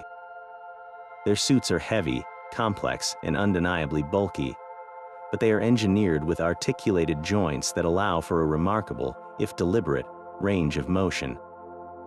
A knight's plate armor operated on the same principle. The steel plates were not a single piece. They were an exoskeleton of individual components, connected by internal leather straps and rivets that allowed the metal to bend and flex in concert with the body. The cuisses on the thighs, the polans at the knees, and the couters at the elbows were all carefully shaped to allow for a full range of motion without pinching or locking. A knight could run, mount his horse without assistance, and even perform gymnastic feats like cartwheels and rolls in a well-fitted harness. The proof lies in historical combat manuals, like the intricate illustrations of Hans Talhofer from the 15th century, which show armored men grappling, climbing ladders, and fighting from the ground with an agility that seems to defy the weight they carried. This was possible because the weight, often between 45 and 60 pounds for a full battle harness, was not a single, crushing burden. The system of arming points laced to the form-fitting doublet distributed that load across the entire body. The shoulders bore some weight, but a significant portion was transferred to the hips and legs through the leg harness attachments. This is a critical distinction. It's the difference between carrying a heavy backpack by a single, thin strap that cuts into your shoulders, and wearing a modern hiking backpack with a sturdy hip belt that transfers the load to your powerful leg muscles.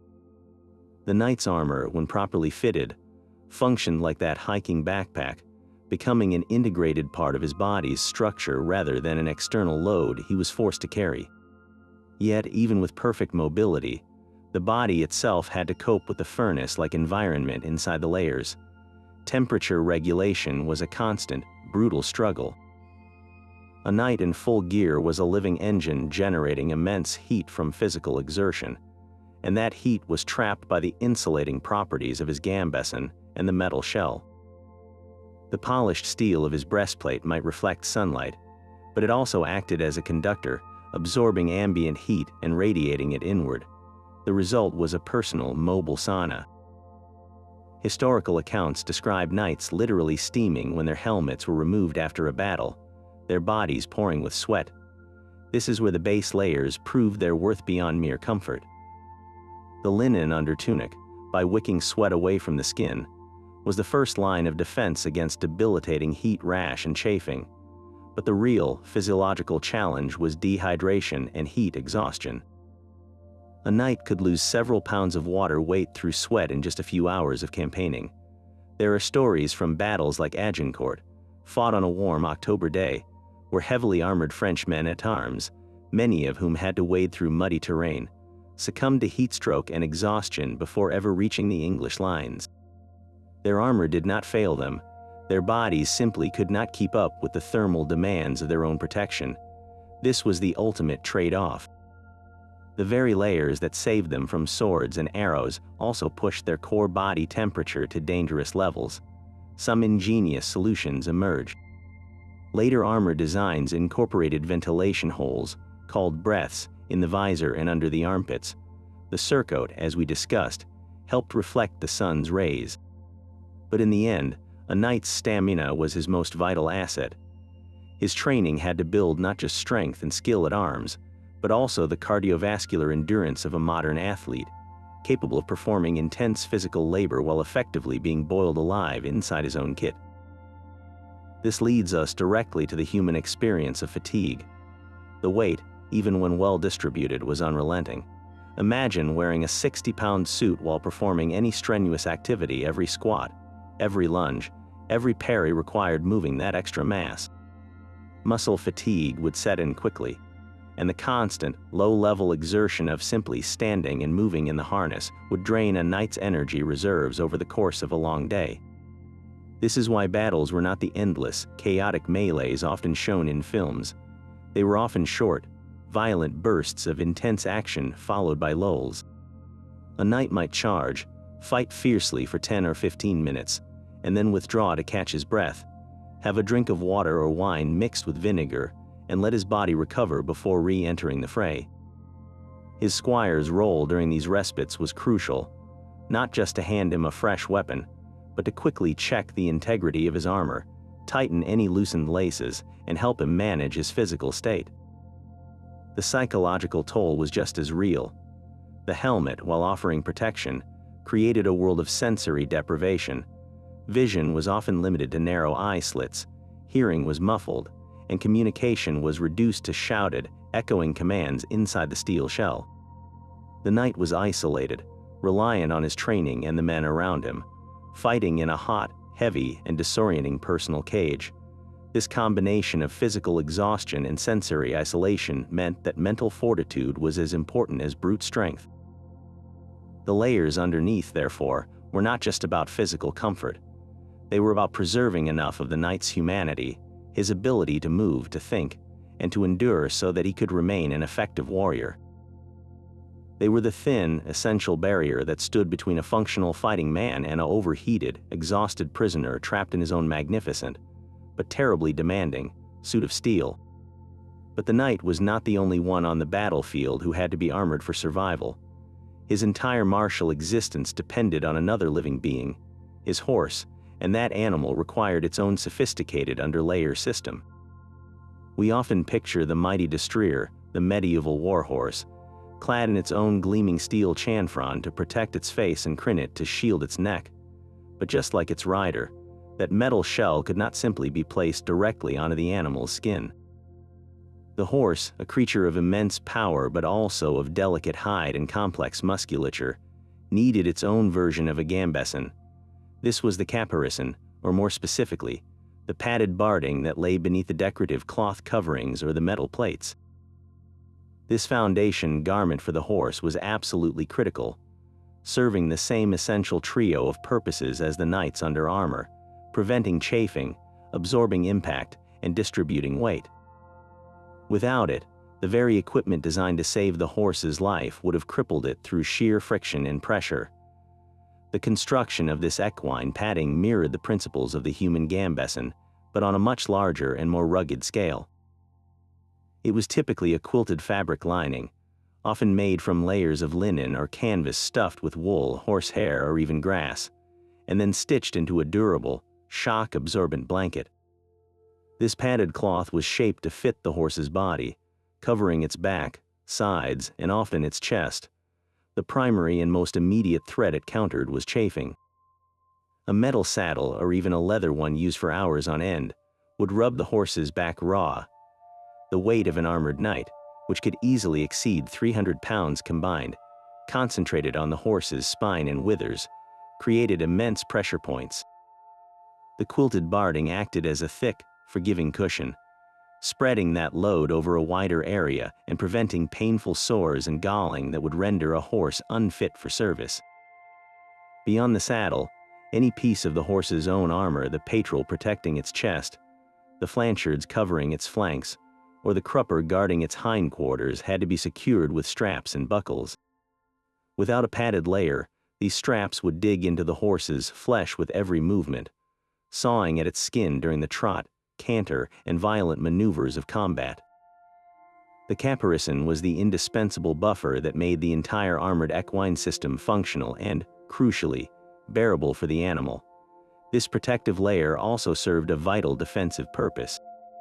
On the battlefield, horses were high-value targets. An enemy knight or foot soldier knew that topple the horse was to topple the knight, while the steel barding was designed to deflect sword cuts and lance points. The energy from a powerful blow, such as the strike of a poleaxe or the kick of another horse, would still transfer through the metal. The padded underlayer absorbed this concussive force, protecting the horse's ribs and spine from trauma that could cause a stumble or a broken bone. For war horses that did not wear full-plate barding, a thick, standalone padded caparison could itself provide a significant degree of protection against arrows and glancing blows, much like the gambeson did for an infantryman. The material used for stuffing was chosen for its resilience. Horsehair, in particular, was springy and durable, allowing the padding to compress and then rebound, effectively dissipating the energy of an impact. This transformed the horse's armor from a simple shell into a composite system, where the cloth and stuffing worked in concert with the metal to safeguard the animal's life and, by extension, the knight's own prospects for survival. The final, and perhaps most visually striking, layer was the decorative cloth caparison. This was the flowing, often brilliantly colored fabric covering we see in medieval tapestries, emblazoned with the knight's heraldic arms. While its function for identification and display was paramount, its practical role should not be underestimated. Just as the knight's surcoat protected his armor from the elements, the outer caparison did the same for the horse's barding. It shielded the expensive steel from rain, preventing rust, and from the sun, keeping the metal from becoming scorching hot to the touch. It also protected the underlying padded barding from dirt, mud, and the general filth of the campaign, which would grind away at the fabric and degrade its protective qualities. This three-part system, the padded barding against the horse's skin, the steel plates for defense, and the decorative cloth caparison for weatherproofing and identification, was a complete ecosystem of protection.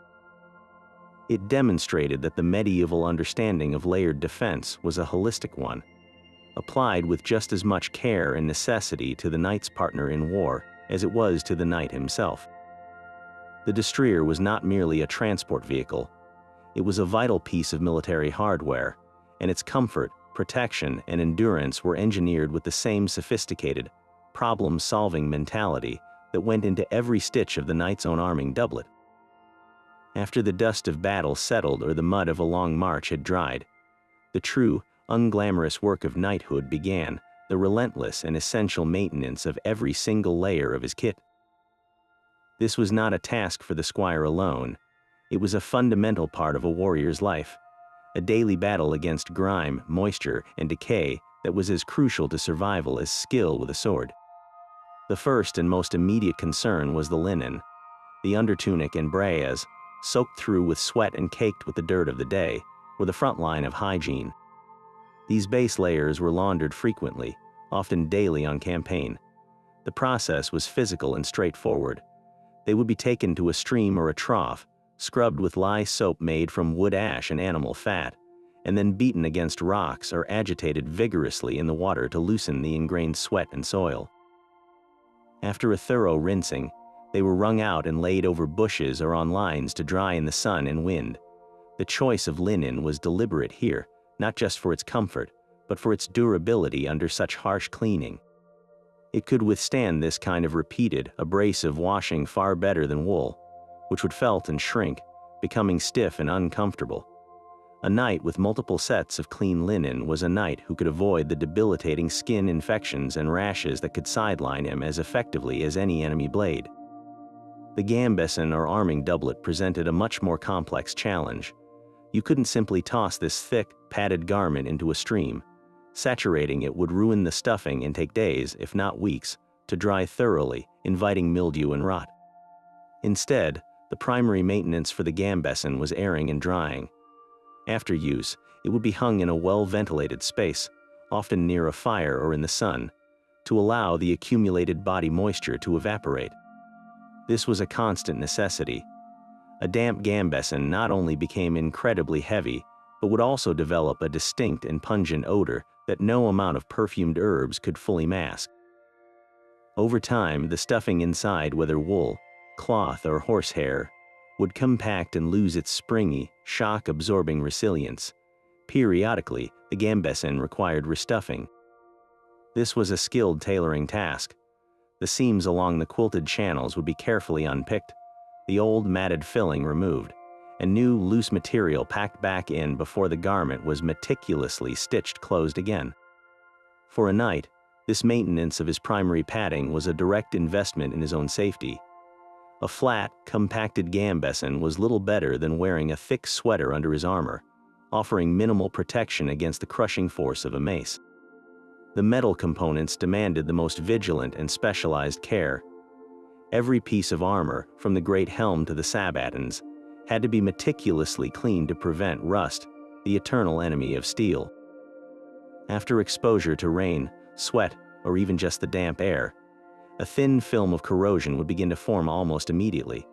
The knight or his squire would use a combination of fine sand, vinegar, and elbow grease to scrub the metal clean. They would use cloths, sometimes dipped in a mild abrasive paste, to polish the surfaces, removing any trace of the reddish-brown rust. For the intricate surfaces of fluted Gothic armor, this was a painstaking process, requiring small tools to reach into every groove. Once clean, the metal was often wiped down with an oily rag. Linseed oil or tallow was commonly used to coat the steel, creating a protective barrier against moisture. This was especially important for the interior surfaces and the complex articulation lames, where friction and trapped sweat could quickly lead to pitting and weakening of the metal. A well-maintained suit wasn't just about vanity or shine. It was about ensuring that the plates remained strong and that the joints moved smoothly and without seizing up at a critical moment. Leather components, essential for straps, laces, and the internal suspension of the armor, required their own form of upkeep. Leather that was allowed to dry out would become brittle and crack, leading to catastrophic failure in combat. To keep it supple and strong, it was regularly treated with animal fats or beeswax. This conditioning prevented the leather from drying and made it more resistant to water. All the straps and buckles had to be inspected for wear, as a broken strap could mean a loose greave or a flopping rerebrace at the worst possible time. The network of arming points, those vital leather laces sewn onto the doublet, were checked for fraying and replaced as needed. A single failed point could throw off the entire distribution of weight and articulation. After a battle, the maintenance was even more intensive. Armor had to be inspected for dents and deformations. A deeply dented breastplate might need to be taken to an armorer to be heated and hammered back into shape, as a severe dent could impede movement or, worse, direct weapon points towards the body it was meant to protect. Blood and other organic matter had to be scoured off quickly, as it would rapidly accelerate corrosion. This entire regimen, the scrubbing, the oiling, the conditioning, and the repairs, was a never-ending cycle. It represented a huge investment of time and labor, a stark contrast to the glorious charge depicted in stories. For the professional man-at-arms, this dull, methodical work was the foundation of his readiness. His life depended not just on the quality of his gear, but on the relentless care he gave it, ensuring that every layer, from the softest linen to the hardest steel, was prepared to do its job when the next call to arms came. All of this talk about layers and systems might sound like a modern reconstruction, a best guess based on what seems logical, but we don't have to guess. The historical record provides us with undeniable, tangible proof that this sophisticated under-armor system was not just a theory, but a daily reality for the medieval warrior. The evidence comes from three powerful sources: the rare and precious physical artifacts that have survived the centuries, the meticulous details captured in period art, and the practical descriptions left in written text. Let's start with the most direct evidence: the objects themselves. While organic materials like cloth and leather decay far more easily than steel, we have been incredibly fortunate with a few remarkable archaeological finds. The most famous and illuminating of these is the collection recovered from the Mary Rose, King Henry VIII's warship that sank in 1545 and was raised from the seabed in the 1980s. The cold, oxygen-depleted mud of the Solent seabed acted as a perfect preservative, saving not just the ship's longbows and cannons, but also the personal belongings of the crew, including several arming doublets. These are not interpretations or replicas, they are the actual garments worn by men on the brink of a naval battle. The Mary Rose doublets are a masterclass in practical design. They are made of sturdy, quilted linen, but the quilting is not random. The stitching creates specific, padded channels that run vertically up the torso and sleeves, and crucially, they still bear the physical evidence of their function. Many of them retain their original arming points, those small, reinforced leather laces used to tie on the armor. On one particularly well-preserved doublet, you can see points at the shoulders for attaching the spalders that protected that area, and further points at the sleeves for the rerebraces of the upper arms. The very fabric of these garments, stained by centuries in the sea yet still revealing their purposeful construction, speaks louder than any speculation ever could. They are a direct link to the past, confirming that the arming doublet was a standard, mass-produced piece of kit for professional fighting men of the era. Beyond these rare, near-miraculous survivals, we have other physical examples of the padding that formed the core of a knight's defense, the gambeson. While complete jackets are exceptionally rare, fragments and entire gambesons have been found in various contexts across Europe, from bog deposits to monastic storage. One of the most instructive comes from the site of the Battle of Wisby, fought in 1361 in Sweden. The mass graves from this conflict, where the dead were buried in their armor, have yielded incredible insights. While the bodies and their clothing have long since decayed, the rusted remains of mail and plate armor often preserve the ghostly impression of the thick, padded gambesons worn beneath. The pattern of corrosion on the inside of the mail shirts clearly shows the diamond-shaped quilting of the fabric that was pressed against it for the final time. In some cases, fragments of the actual cloth and stuffing have survived, mineralized into the rust, allowing us to analyze the materials used. These are somber relics, but they provide brutal, forensic evidence of what these men were wearing when they fell, confirming that the gambeson was indeed the universal buffer between man and metal on the medieval battlefield. If archaeology gives us the physical objects, then medieval art provides us with the instruction manual. To overlook the artwork of the period is to ignore a vast and detailed archive of visual information. Funeral effigies, those magnificent stone carvings laid atop the tombs of knights and nobles, are particularly revealing. The craftsmen who carved these effigies went to great lengths to depict the deceased not just in their armor, but in the process of wearing it. Look closely at the effigy of Sir Robert de Bures in Aketon Church, Suffolk, dating to the early 14th century. You can clearly see the distinct layers, the tight-fitting sleeves of his arming doublet protruding from beneath his mail sleeves at the wrist, and the thick padding of his gambeson visible at the neckline and under the hem of his hauberk. Even more explicit are the brass rubbings known as monumental brasses.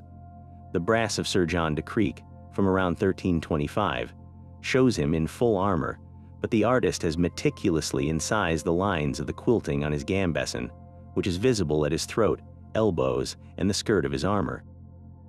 This wasn't artistic license. It was a deliberate representation of the standard kit of a knight, intended for posterity. The same level of detail is found in illuminated manuscripts. In the famous Luttrell Psalter from the early 14th century, we see scenes of knights arming for a tournament. One illustration vividly depicts a squire lacing a piece of leg armor to the points on his lord's tight-fitting chausses, a perfect visual corroboration of the attachment system we've described. These artworks were not created in a vacuum. They were made for an audience that understood what they were looking at. The clear, consistent depiction of these underlayers across thousands of images, from dozens of countries and over centuries, forms an undeniable visual consensus that this is simply how armor was worn. Finally, we have the written word. Medieval household accounts, wills, and military treatises add another layer of confirmation, giving us the terminology and the context. Royal inventories meticulously list these items. The inventory of the effects of Humphrey de Bohun, the Earl of Hereford, from 1322, separately itemizes his haketons, another term for gambesons, from his pair of plates and his mail, proving they were considered distinct and equally important parts of his harness. These documents often note the materials, such as linen, cloth, and wool stuffing, and sometimes even the colors, with red being a popular choice for the outer cover of gambesons. Perhaps the most compelling textual evidence comes from fighting manuals themselves. The 15th century German master, Hans Talhofer, in his fencing manual, includes illustrations not just of combat techniques, but of the arming process itself. These diagrams show warriors wearing their arming doublets with all the points clearly visible and labeled, sometimes with instructions on the order of arming. This was practical, instructional material for warriors, not speculative art. It shows that the knowledge of how to properly dress for battle, starting with the foundation layers, was considered essential military science. When you combine the physical proof from the Mary Rose, the forensic evidence from battlefields like Wisby, the detailed depictions in stone and paint, and the practical descriptions in written records, a single, coherent picture emerges with stunning clarity. The multi-layered under-armor system was not an obscure practice or a later invention.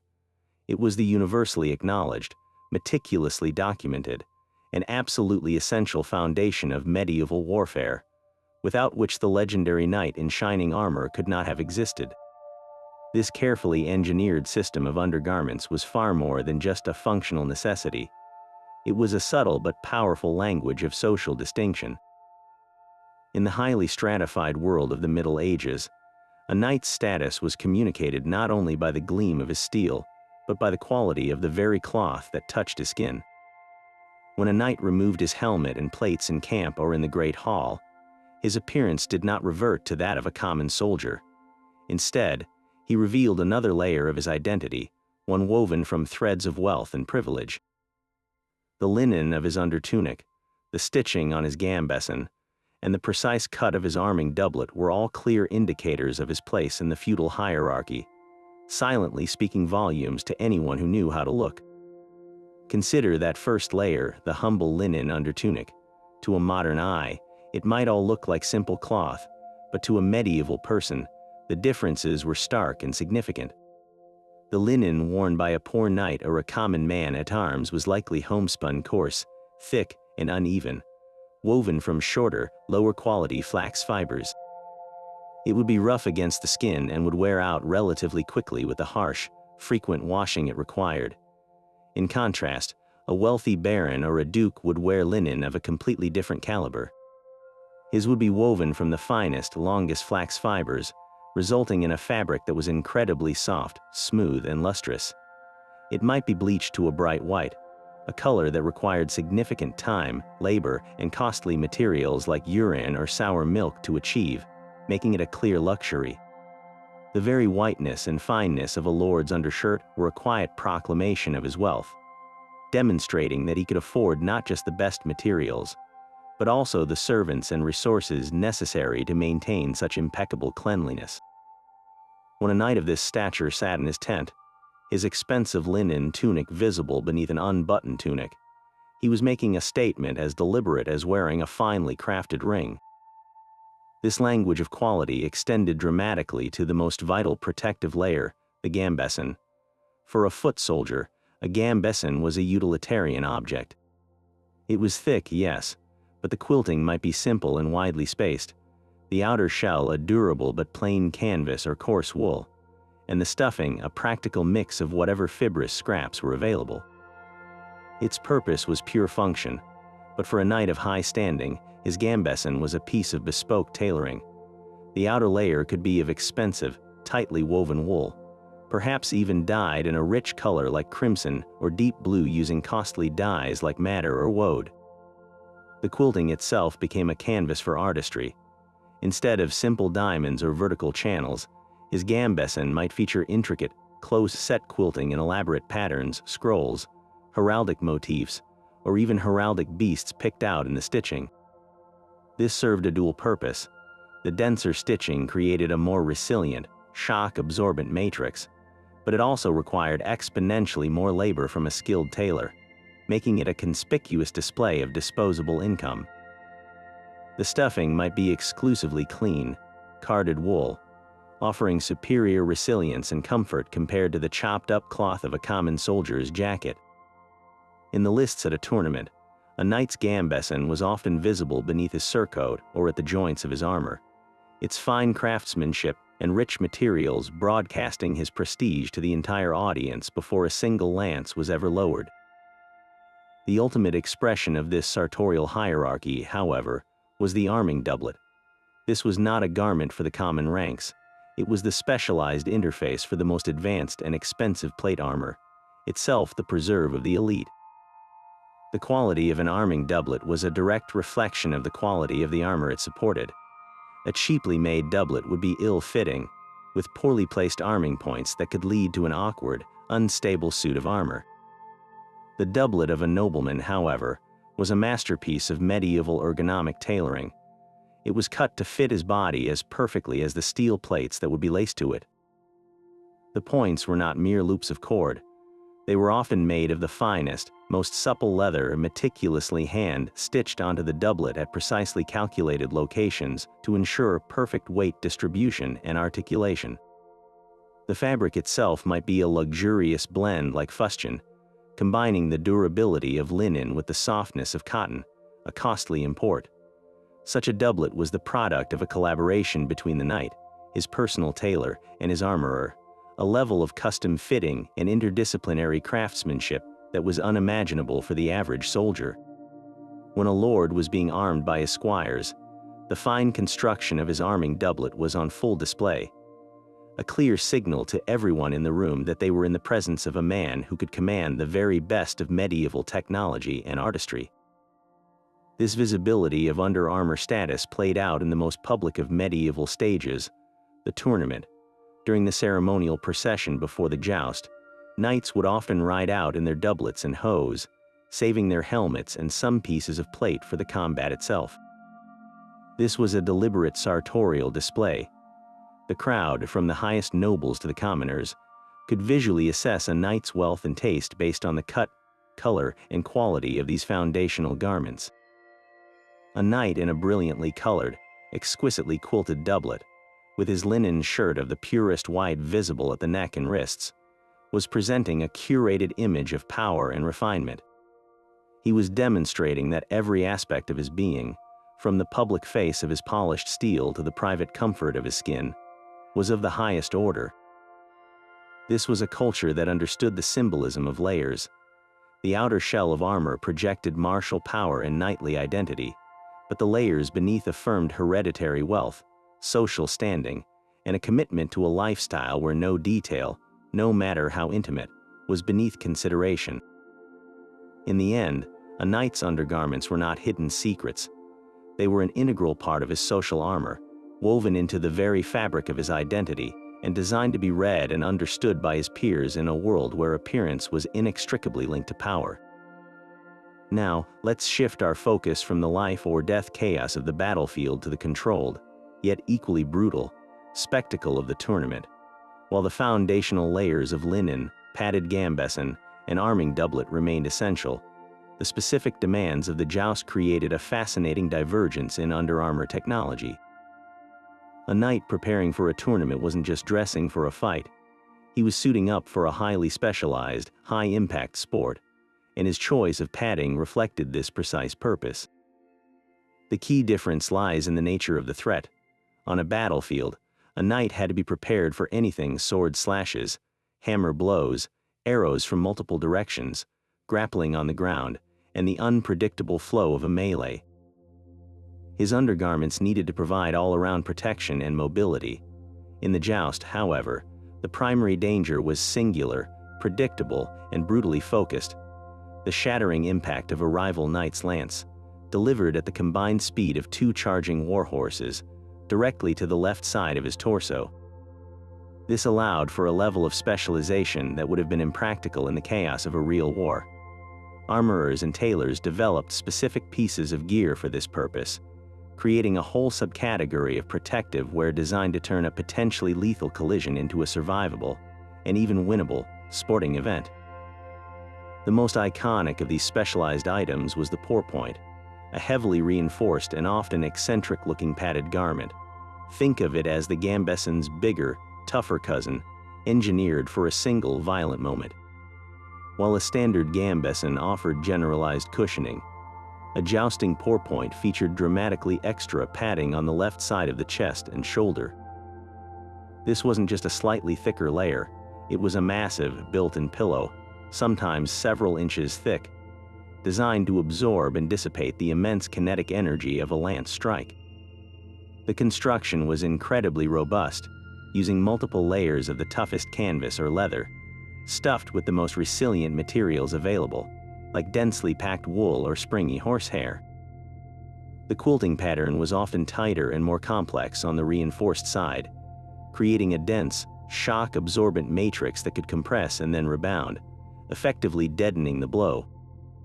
The goal wasn't just to prevent broken bones, it was to keep the knight conscious in the saddle and able to continue the pass.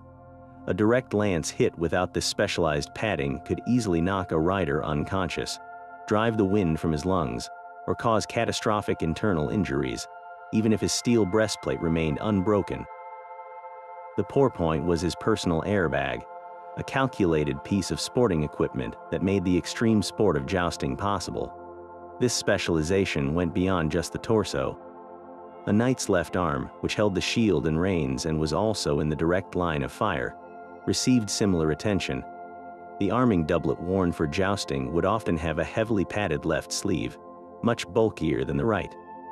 This protected the arm from the jarring impact that traveled through the shield, preventing the bones of the forearm and elbow from being shattered by the transfer of energy. Even the helmet's padding was adapted. A great helm designed for the joust often had a much thicker, more substantial interior lining, sometimes fixed directly to the helmet itself, to cushion the head from the whiplash effect of a direct strike. This entire system created a slightly asymmetrical appearance. A knight geared up for the joust would look bulkier on his left side, a visual testament to the one-sided nature of the contest. This highlights a crucial point. Tournament gear was optimized for performance in a specific, repeatable scenario, whereas battlefield gear was optimized for survival in an unpredictable and ever-changing environment. The battlefield demanded versatility. The tournament demanded peak performance against a known, singular threat. This distinction also extended to the very philosophy of the garments. A knight's battlefield arming doublet was a masterwork of ergonomics, designed for all-day wear, maximum freedom of movement, and efficient weight distribution. It was, in essence, a second skin. A jousting pourpoint, by contrast, was a piece of sports equipment. It could afford to be slightly more restrictive and significantly hotter, as it only needed to be worn for the duration of the jousts, not for a days-long campaign. Its sole purpose was to maximize survivability for a few minutes of intense, high-risk activity. This difference underscores the two faces of knighthood, the professional soldier and the professional athlete. Both roles required incredible bravery, strength, and skill. But their tools, right down to the cloth against their skin, were tailored to meet the unique and vastly different challenges they faced. The specialized padding of the tournament world stands as a remarkable example of medieval problem-solving, demonstrating their sophisticated understanding of physics, trauma, and the specific engineering required to push the human body to its absolute limits in the pursuit of honor and glory. The thunderous roar of the cannon and the sharp crack of the arquebus did more than just change the sound of the battlefield. They fundamentally rewrote the rules of personal protection, signaling the beginning of the end for the iconic knight in full plate. For centuries, armor had been an arms race between the power of the weapon and the resilience of the defense, a duel of metallurgy and tailoring. But gunpowder introduced a force that rendered this careful balance almost obsolete. A lead musket ball, fired at point-blank range, could punch through the finest Milanese breastplate as if it were parchment. Suddenly, the incredible financial and logistical investment in a full harness of steel, a fortune in metal, tailoring, and maintenance, could be undone in an instant by a common soldier with a cheap firearm. This wasn't just a shift in technology. It was a revolution in military economics and tactics.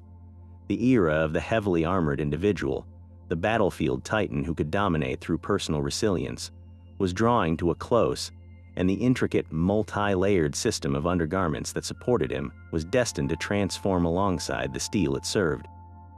As warfare evolved, so too did the role of the cavalryman.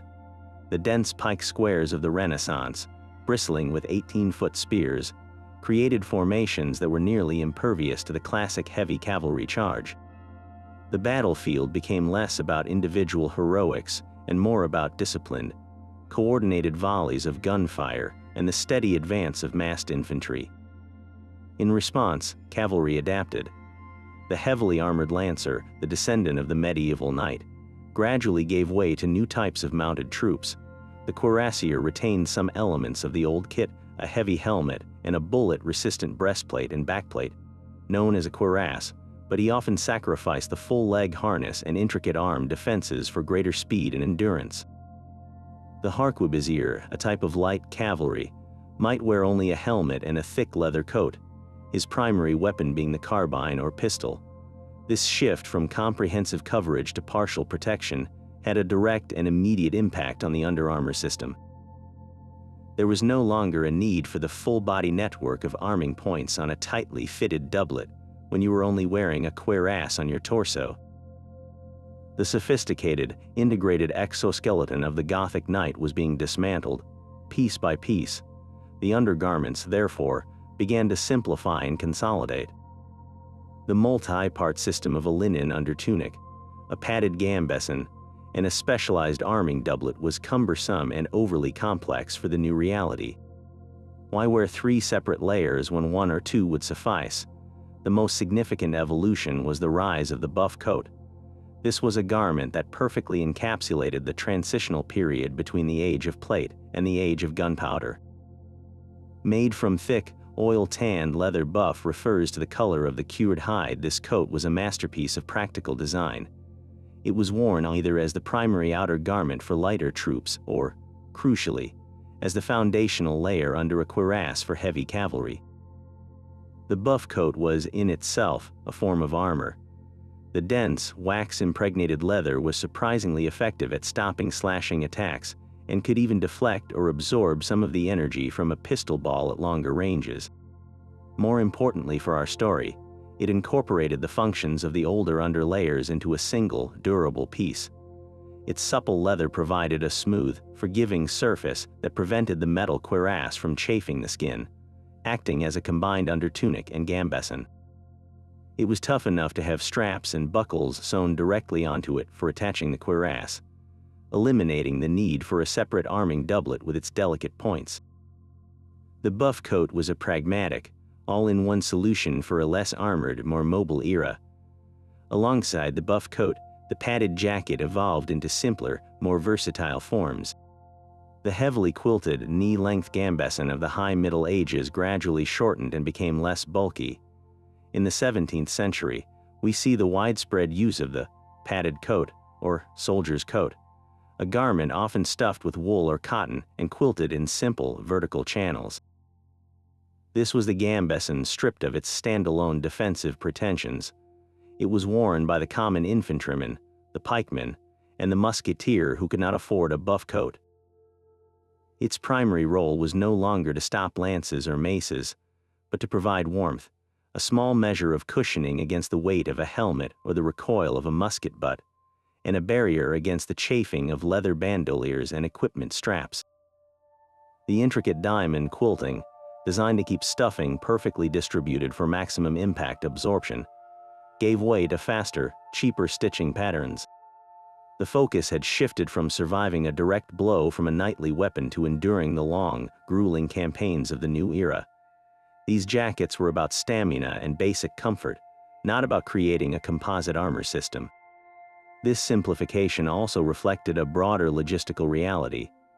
The armies of the 16th and 17th centuries were larger, more professional, and required standardized, mass-produced equipment. It was far easier and cheaper for a state to issue thousands of identical padded jackets or buff coats to its soldiers than it was to coordinate the bespoke tailoring of arming doublets and custom-fitted gambesons for a feudal levy. The knight's kit had been a personal, handcrafted investment. The soldier's kit was now a standardized tool issued by the crown. The demise of full-plate armor, therefore, wasn't just the end of a technology, it was the end of a deeply personalized approach to warfare. The intimate relationship between the knight, his squire, his armorer, and his tailor faded away, replaced by the impersonal logistics of the quartermaster. The undergarments, once the secret to a knight's legendary mobility and endurance, evolved into the practical, if less romantic, foundation of the early modern soldier, a testament to how the grand sweep of military history is woven into the very fabric of what warriors wore next to their skin.